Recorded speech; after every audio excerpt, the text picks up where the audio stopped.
Hello, I am Dr. Venugopal, consultant neurosurgeon, Manipal Hospital, Whitefield.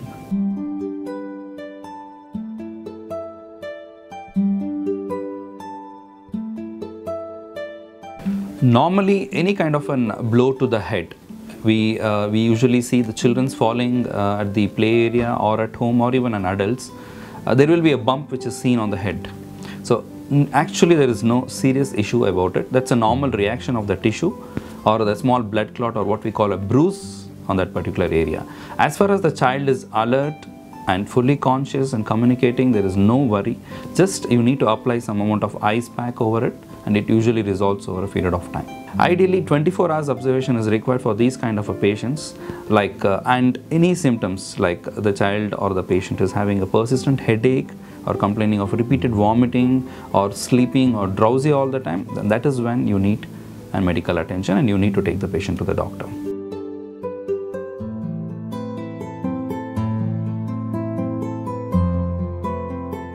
First of all, if there is any profuse bleeding which is happening from the skull or from the scalp, what we call it as, so first we need to try to arrest the bleeding. We should not panic, and if with a pressure on the hand, just like bleeding in any part of the body, you have to keep a pressure or take a kerchief or some cloth and you have to just keep a constant pressure on that part of the area which is bleeding.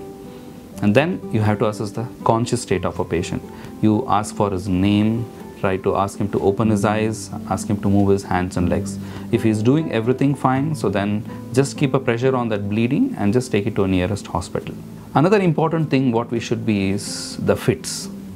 So fits is a very common thing which we notice across, and it is also seen following a head injury. When there is a fit, there are a lot of myths how to manage it. So usually when there is a fit, the patient is totally unaware of what is happening and he will be having continuous jerky movements of his hands, legs, and there are instances where he will bite his tongue. So any person who is witnessing the fit, what you have to do is you have to turn the patient to one side and make sure whichever the things which he may get injured across shouldn't be kept, and give us place for the air to circulate, and don't try to give any keychain. These are all the things which is of no use. This is already usually it is seen or shown in the movies and all, that giving a keychain or some metal objects the fits will get control, but that is a myth. So it doesn't happen like that. Just turn him around. There are chances that he may be biting his tongue, so don't try to put your hand into the mouth and try to push the tongue and all. So just if possible, you have a kerchief, you roll the kerchief and try to insert it between the teeth, but make sure you don't put your fingers or hand. If possible, don't attempt anything, just put him on the sides and just leave it. You cannot do anything for the fit to stop. There are only two things that can be done. Either the fit has to stop on its own, or it can be treated only with an injection, that is at the hospital or on the way in an ambulance.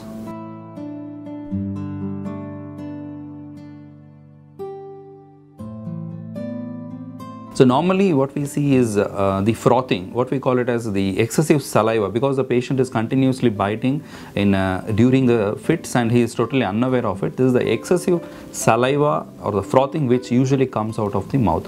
So don't panic about it. It usually goes off. So the main reason why you have to turn the patient to one side is the excessive saliva which he is unable to swallow, that may go into the lung, then he may aspirate and he may choke.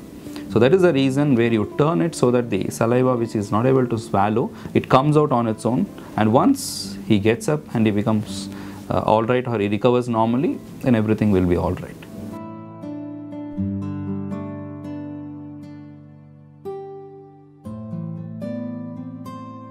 Fits usually last for about few seconds to few minutes. Okay, if the fits is occurring repeatedly, so then you have to call for an ambulance or an help and you have to take patient immediately to the hospital. After the fits, usually the patient will be little in a confused state.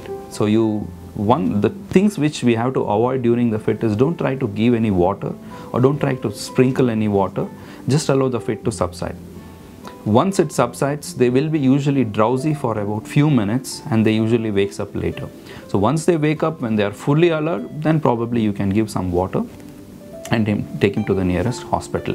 When there is a tongue bite, you cannot do anything. Either what I told is you can roll a kerchief and try to insert it without your hand getting stuck between their teeth. or just don't do anything. There are injuries that can happen to the tongue due to the tongue bite. There are instances where the patient has cut the tongue and the tongue has fallen out.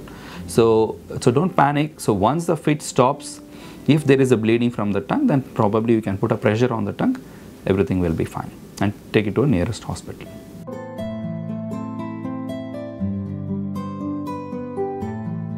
Not all head injuries require surgery. Okay, there are only few cases, like depending upon the subdural hematoma or intracranial hematoma, where your doctor would be able to tell based on the severity of the head injury. The swelling or the blood clot increases beyond certain extent and it causes decrease in the conscious level of the patients, or the scan wise if we see any increase in the size of the clot causing a shift of the brain structures, and that is when the surgery would be required.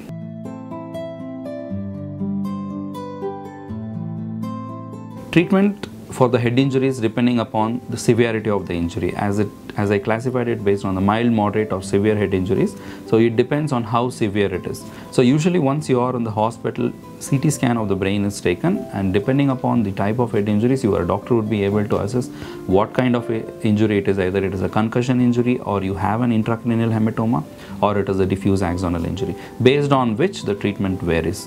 If it is a concussion injury, the treatment would last for about 24 to 48 hours to a duration of about 1 to 2 months in case of a very serious head injuries. So when you go to the hospital or seek a medical attention, your doctor is the best person to assess, or your local neurosurgeon is the best person to assess and tell you about the seriousness of the head injury. Usually a CT scan of the brain is taken, which will almost clear about the type of head injury and what would be the prognosis of the disease.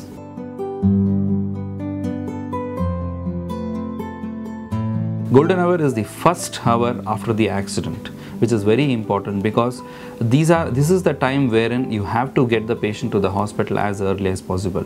Golden hour is the first hour, though it doesn't prevent you from bringing the patient to as early as possible.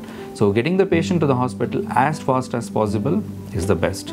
In the first hour, it is what we can do is, in the hospital setup, we can prevent the secondary damage, because we cannot do anything what has happened to the primary insult to the brain. The main purpose of this golden hour is to prevent the secondary injury to the brain tissue, which is in the form of preventing brain swelling and other complications like fits, etc.